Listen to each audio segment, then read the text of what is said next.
नदी के किनारे एक विशाल ओक का पेड़ खड़ा था। उसका तना मोटा, जड़ें धरती में गहरी ढांसी हुई और शाखाएं आसमान को छूती हुई। उसके पत्ते हवा में सरसराते और दूर दूर से लोग उसे ताकत और गर्व का प्रतीक मानते। उसी नदी में ओक के ठीक पास पतली पतली नरकट की घास उगी हुई थी। वे नर्म थीं, लंबी थीं और हवा चलते ही झुक जाती। उनकी हल्की सी आवाज मानो उदास गीत जैसी लगती। एक दिन हल्की हवा चली। ओक गर्व से सीधा खड़ा रहा। उसकी मोटी शाखाएं हवा को चीरती रहीं, लेकिन नरकट झुककर लहराने लगे। ओक ने हंसते हुए कहा, अरे बेचारो, तुम्हें जरा सी हवा भी झुका देती है। और देखो मुझे, मैं आंधी में भी सीधे खड़ा रहता हूं, गर्जन करने वाले तूफान को भी चुनौती देता हूं। नरकट धीमी आवाज में बोले, ओक भाई, हमें झुकने में शर्म नहीं। हवा जितनी भी तेज चले, हम उसके साथ बह जाते हैं। हमें चोट नहीं लगती, लेकिन तुम्हारी यह अकड़, यही एक दिन तुम्हें गिरा देगी।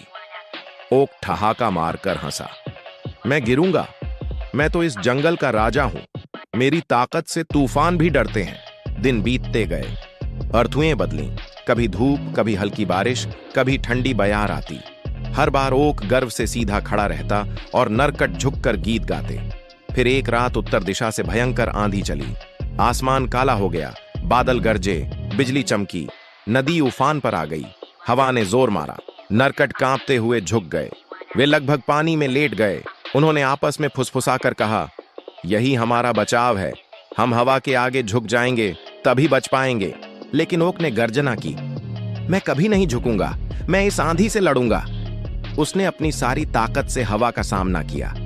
उसकी शाखाएं तनी, पत्ते फड़फड़ाए। हवा और उग्र हो गई। उसकी आवाज मानो शेर की दहाड़ जैसी थी। उसने ओक को दाएं बाएं झकझोरा। ओक डटा रहा, पर उसकी जड़ें हिलने लगीं। नरकट डर से कांप रहे थे, लेकिन फिर भी झुके हुए थे। वे बचे रहे। अचानक बिजली कड़की और आंधी ने और जोर मारा। जमीन हिली और ओक की जड़ें उखड़ गईं। वह भारी आवाज के साथ धराशायी हो गया। उसका विशाल तना नदी किनारे टूटकर गिर पड़ा। सुबह जब तूफान थमा तो सूरज की रोशनी फैली। नरकट धीरे धीरे सीधे हुए।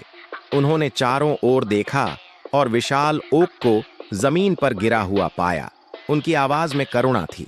उन्होंने कहा, ओक भाई, हमने तुम्हें चेताया था। ताकत अच्छी है, लेकिन अकड़ नुकसान करती है। तूफान के सामने झुक जाना समझदारी है, क्योंकि वही हमें बचा लेता है। गिरा हुआ ओक अब मौन था। उसकी शाखाएं टूटी पड़ी थीं और पत्ते चारों ओर बिखरे थे।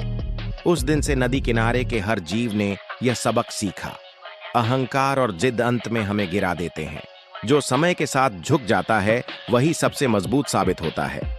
और यही है कहानी the oak and the reads की, जो हमें सिखाती है, जहां झुकना बुद्धिमानी हो, वहां जिद हमें नष्ट कर देती है।